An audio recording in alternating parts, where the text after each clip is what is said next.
Is there another one off that we can play for an interview? I forget what the track listing is. Alice, Fake It, The Freeway Emerges.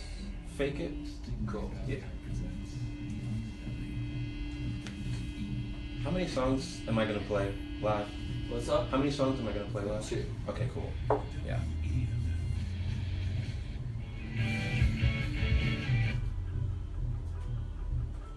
It is the Underbelly, weekdays from 5 until 7. Here on WEMF Radio. I'm Dave Crespo, back and talking into your ear, in front of your face, in front of your phone. That was Gabriel Mayers with, I don't know, the title's kind of long. I need to be the one that says this, though. 60 Charisma-Scented Blackbirds. True. What the hell is that about? Gabriel Mayers, of course, with me right now, playing at the Tavern at the End of the World tonight. Yes.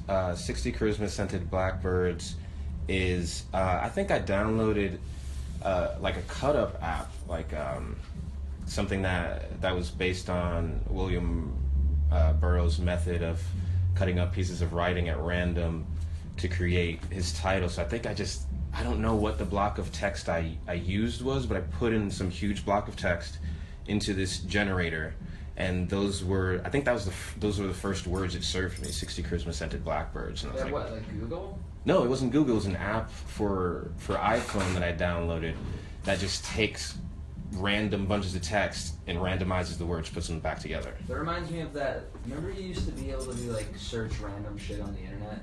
It was I'm feeling lucky. Yeah, but it was something different than that. It was more than that. It was like, you want to see some shit? Like more than, it wasn't like, are you feeling lucky? It was like, yo, you press this button, some weird shit's about to come up. Well, I know some sites, but... No, this would be like, it would just generate things. Yeah. I can't remember what it is. I'll have to ask somebody. Yeah. While you're playing. Maybe that might happen.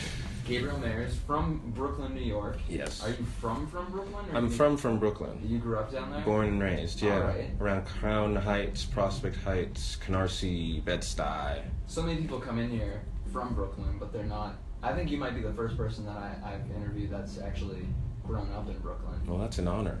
Yeah. I mean... I still live in Brooklyn, too. What part are you in now? I'm in East New York, Brooklyn, which is closer to JFK than the Manhattan. Is that like almost Astoria? Yeah, a little. Yeah, it's almost Astoria. It is. I never go to Astoria, so I'm like, where is that again? It is almost Astoria. Astoria is far out there. Yeah, it is far out. I found myself there one time, and I was like, what could I do? Yeah. And I was like, well, I could always go to Brooklyn, and then that was like really not a reasonable thing to do. Once you get far out there, it's not quite New York, but it still has the smell. Well, you know? It's still New York. It's just that like I don't want to take an hour train ride into Brooklyn. I think like at that rate, that city's too big. Like you shouldn't have to take an hour train ride anywhere to party. Yeah, I don't. No. That's why I skip it. That's what made me become a homebody. So you just chill at home all the time? Yeah. Isn't that a lot of musicians? A lot of songwriters? They just. I don't know. I love just. Is that a trend that you see? Yeah, with the good ones. Yeah. You know, I don't see Dylan at parties or What about Jim Morrison? Yeah. Jim's a little different. Jim wasn't so much of a songwriter. To me, he was more of a performer than anything. So he needed people. He was a poet for sure. I think you can party and write songs. Yeah. Maybe the thing is just that I don't want to. Like I don't know. I hit my old man phase where it was like, you know. Old people are mad at you right now, by the way. Yeah. You're suggesting that you're old. Old people love me. Well, I'm sure they do. Yeah. But like when I say comments like I'm old, old people get pissed. Yeah. They're like, you're not old. Well, I don't mean infirmed. I actually mean that I'm like confident and stable in my personality enough to where I feel self-sufficient. Like, and I can entertain myself. I don't get cabin fever. I don't get like, man, I just need to go out and party. Like, I create my own fun. Yeah. But I'm an only child, so that's what I've always been doing. So I'm just like, now I'm embracing that and just being like, yeah, I think I'm gonna skip the party today and just write music. Let that happen. And there's a lot of parties down in Brooklyn that you could be involved with. There's more parties that you could ever possibly go to. Yeah. Yeah. That's why I don't want to go down there, man. It's like that and cocaine. Like I can't choose to do those things, or else I'm pretty sure it will ruin my life. Maybe it will better it in like a short time, but like eventually. I've never heard that about cocaine, strangely. I like how you say that. Actually, that's something I've never heard about cocaine. I've actually heard the opposite about cocaine. No, I mean, but I believe that records were, like, long-form records were made on cocaine. Yes. Like, I just immediately agreed. Thought about it. I mean, like Jimmy Iovine. Mm. That guy did a lot of cocaine. He had a cocaine addiction. He's one of the greatest record producers ever because he didn't stop, like you said. I do agree with you that you gotta have at least a schedule to your life and, like, dedicated to writing every day. Yeah. And it's easier to do that when you're in your house versus, like, out, trying to find cocaine. Absolutely. But at the same time, I do think that cocaine helped a lot of those producers to do that shit. Yeah. Like, I think it gets you over the self-doubt, You just, you snort some of that Charlie Sheen and you just start, I mean, that's why I wouldn't do it, because I like feeling shitty sometimes. I think a good amount of self-doubt creates an equal amount of hard work and perseverance to overcome that. Because it's like you're your own enemy at that point, and that's a good thing. Because I feel like you operate better when someone's against you. You're like, I've got to work against that person. Yeah, that's been me. Yeah. So since you grew up as a single child, you feel like you're better at that than maybe other people are? Oh, yeah. Yeah. One of the big things was, I started off in music playing in the subway, and that's just all rejection. You're just eating shit all day. People, especially in, like, the metro. Yeah. Is that what they call it? No. No one calls it that. It says it on the card, Yeah, but they never call it. They just call it the train. I play on the platform instead of the train because it feels less like you're cornering someone. People play on the train. You wobble from side to side. You do make bank, though, because you have people locked in a car for a good 2 minutes. But people feel threatened. It's fucking New York. People feel threatened initially, so I don't. Because you're, like, right next to them. Because you're right next to them. Because in New York, it's the super poor rubbing up against the super rich. So there's a lot of begging that goes on. So I like to do it on the platform. Do you feel like you're begging when you were busking? Or when you are busking? When I was on the train, yeah, because you're in people's face. And the thing I liked about just playing at some out of the way station in Brooklyn was you could just let people walk by you. I wasn't asking anyone for anything. Like at one point, I stopped doing that, and I think the only child thing makes me prepared for that because I expect rejection, I expect loneliness, I expect hardship. So when I get it, I know what to do with it, I guess, versus, what I hear all the time when people are, how do I busk? I'm like, you just go out and do it. Yeah. Okay, I went out and busked, but no one was giving me money. I'm like, yeah, like do that for about 4 hours a day for years. Yeah, I mean, sometimes you hit the right wave of people. Mm-hmm. And like you got to be in the right spot for that. I've done it very minimally. Yeah. Enough to know that I did not want to do that all the time. It's painful. It wasn't so much that, it's just like I would rather grind in different ways. Yeah, I hear you. That's what I'm on now. I'm like grinding social media wise because I realized, my numbness to rejection is like works on the internet. It works. Oh man, if I didn't have that over the summer, I would have gone crazy because I've just been getting so much flack talking about the rise in white supremacy happening. I've been starting to write more material about what's going on and really speaking up about it. And there's been a lot of kickback. I mean, like.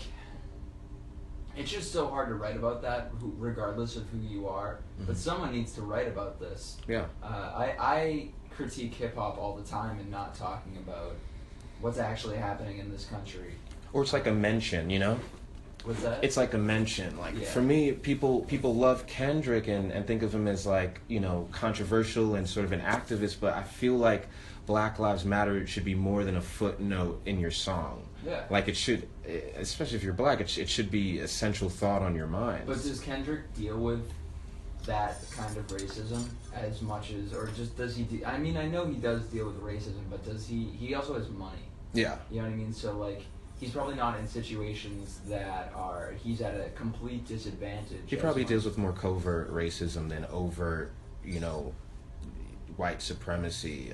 But I could imagine the music industry that he deals with a shit ton of stuff that's very nuanced, and the Dave Chappelle shit. I'm sure they talk about that in back rooms and stuff. But I don't think you can rap about that.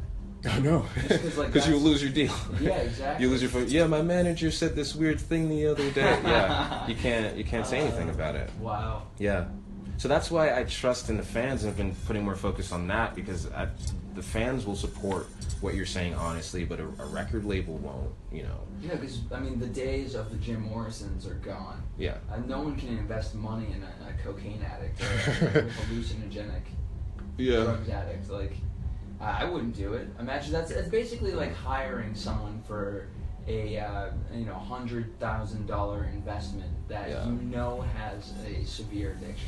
Yeah, but I think at the point where the doors started to kick off, they had, Jim Morrison.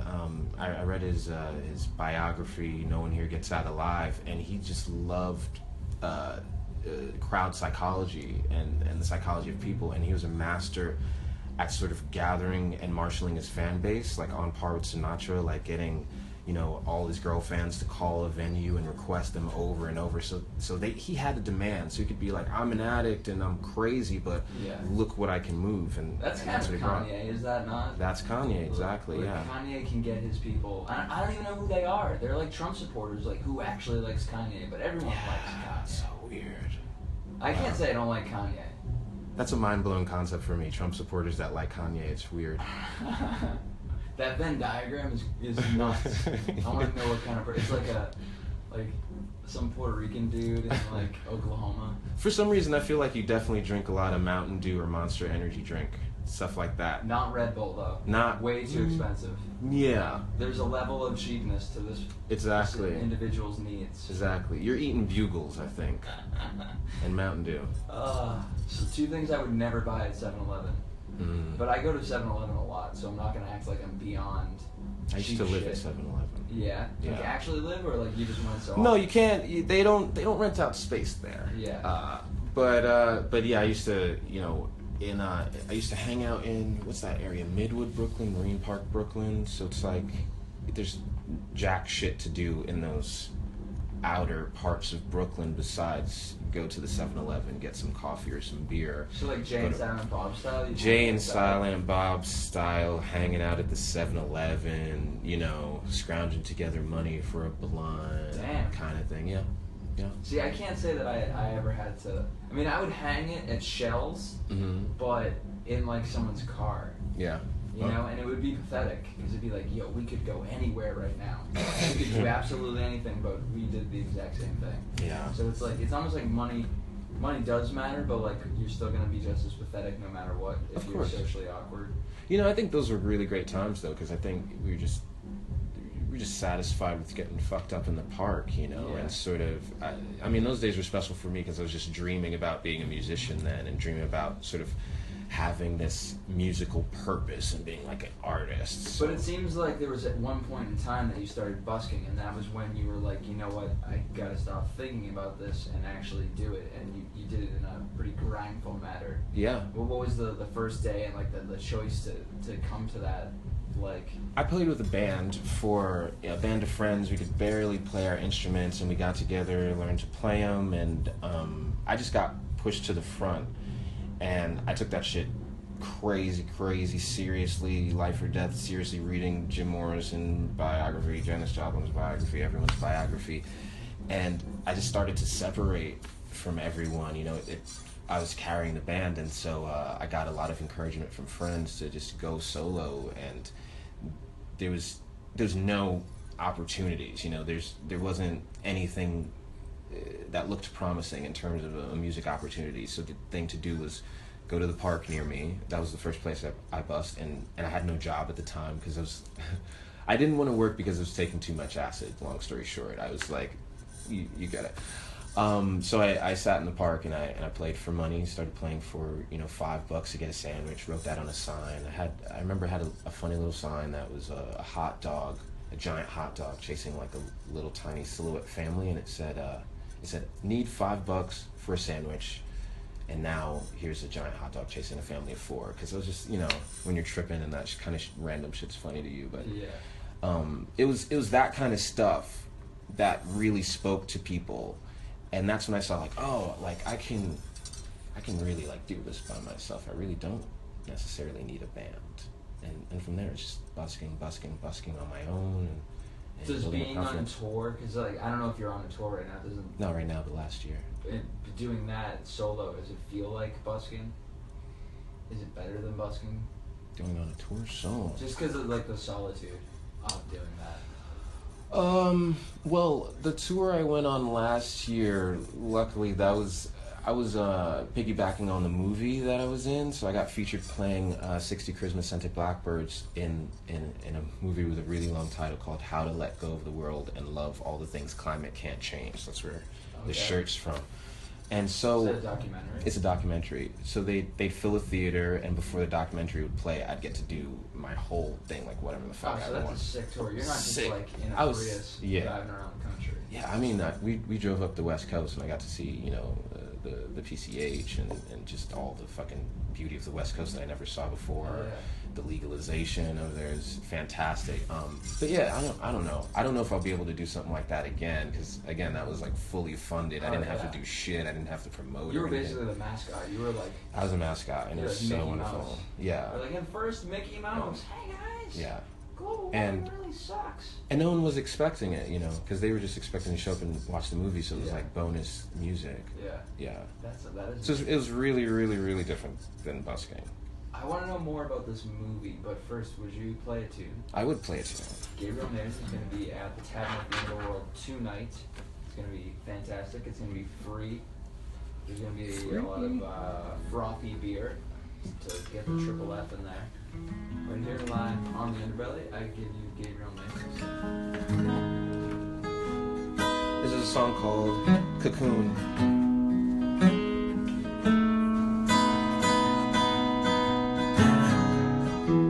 Renegade baby Jane, escaping on a runaway train. No one's fault and none to blame but the rain. See the virus, powdered eyes, the pleasured shock of your surprise, a future you could not surmise, no matter how hard you try.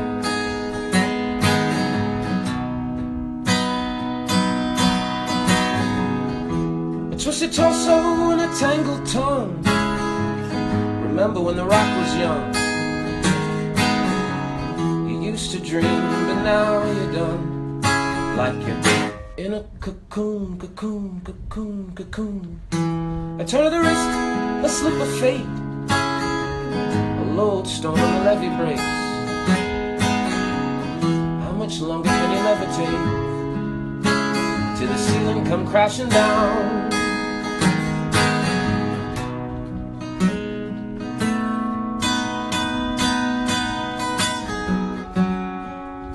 I seen you burning out underneath the things to do today.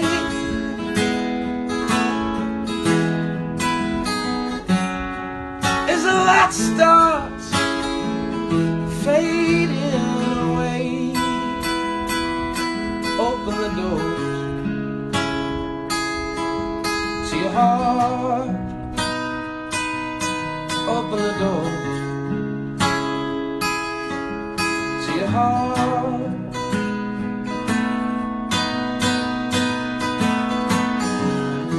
Defined by what you leave behind, and all your senses leave you blind. You're groping for your tasteless mind as it fades away again. Eternity upon your lips, haunted by her anguished kiss, and the memories of her tenderness and her insecurity.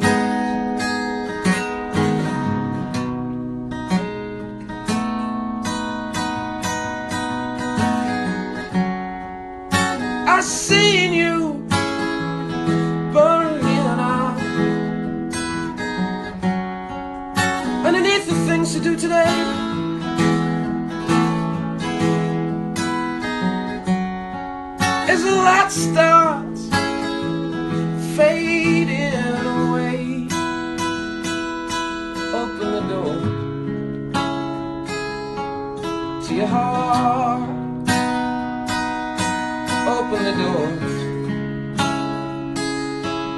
to your heart. Open the door to your heart.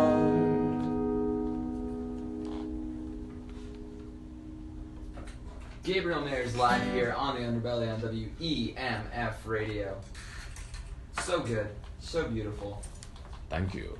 I really like that one. So that's Cocoon, right? That's Cocoon. And that's on your new record, which is called This Is Not an Album. Yes. Why is it called This Is Not an Album? Because I thought that was clever. I always think shit like It that's sounds like a clever. hot dog thing. Yeah, So I like you're absurd comedian. stuff. Yes. I like absurdities. too. I watch comedy all day long. Yeah? I watch every new comedy special on Netflix. All right. As soon What as do it you drops. Fuck. Everything. I watched the new Marin this morning. Okay. I mean, name it. Name any comedy special that's dropped. I've probably seen it. Like, I started to watch that Key. I forget that dude's first name, but like from Key and Peele. Keegan Michael Key. Yeah. Did he do? He didn't do He stand did up. something. It's not stand up. It's like a romantic comedy about these two people who went to college together. Oh, Friends from College. Yeah. Yeah. I watched that twice. So you really like that? I like comedy writing. I think it relates to songwriting to me. Like the way you round out a joke is the way you round out a phrase to make everything resolve. You know, I agree with it that, punches in. And so when I hear or watch good comedy writing, it like really touches me, especially when they touch on more emotional subjects and it's not just a joke. Yeah, because that show is pretty. It's deep. There's some shit that happens. Yeah, I love that show. It's not like Friends. Yeah. It's like, oh, everything ends up cool. Like, Yeah. things do not. I haven't seen the whole thing, but I'm pretty sure it doesn't end up good. It's all right. It stays funny. I think the thing is they take real life serious shit and they do make it funny and relatable in a real way. But other people that I've talked to that like comedy don't like that one because it's a little dry. You know. It's slower, that's for sure. It's slower.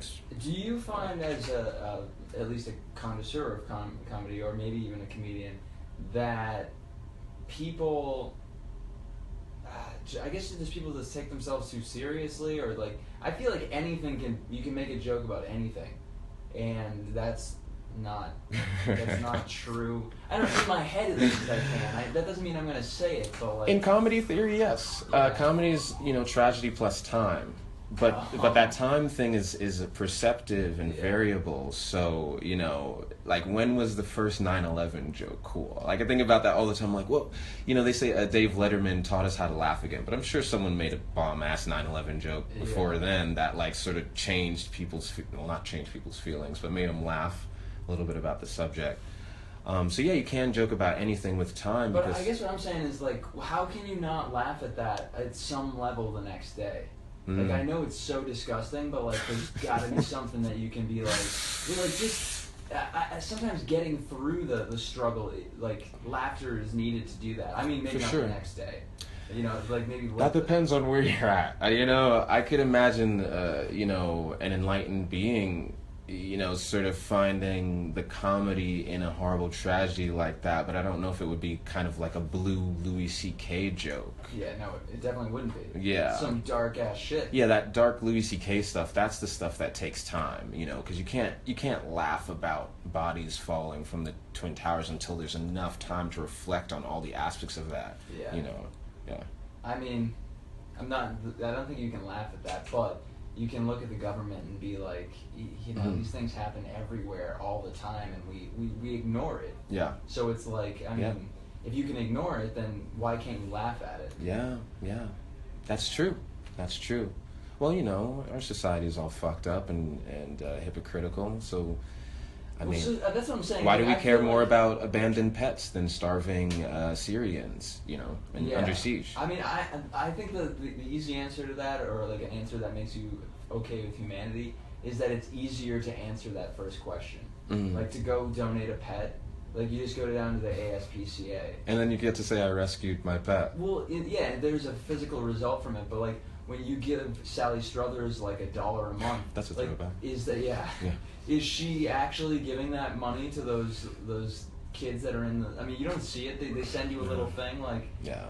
It's Americans have been taught to be very critical of advertisement. I think that it's a lot harder to independently fund something like that, which is why I think Bernie Sanders did so well, because it was like, I can actually donate to a campaign and watch it grow. Yeah. And see my money do something. And it's a grassroots campaign, so you're not paying for like upper level management fees and things like that.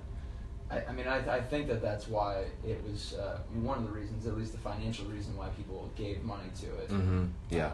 So, yeah, it does suck, but maybe if there was a better way to help give food to people who need it.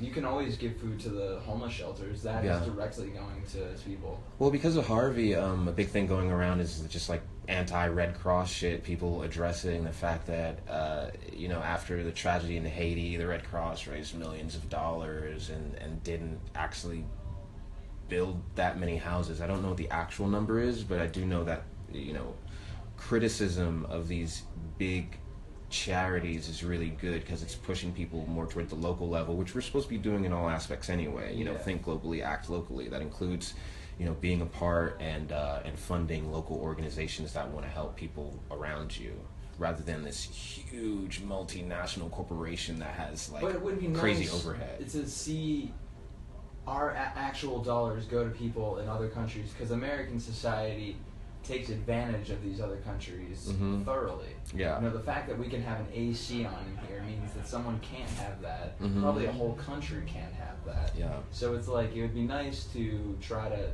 but I think it really does just take people like going across seas and doing that. But then it's like, are you gonna donate your whole life to that shit?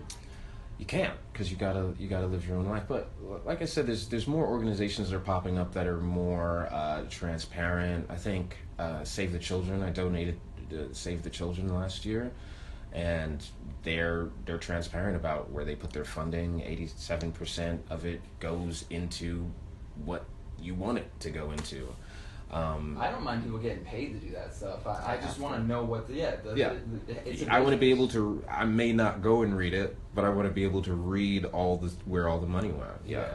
Like that Tom Brady thing that happened. That was pretty crazy. I don't know if you Deflategate? No, not Deflategate. This was like earlier this summer. Not Planned Parenthood. It's like Friends or something. It's for mental handicapped children.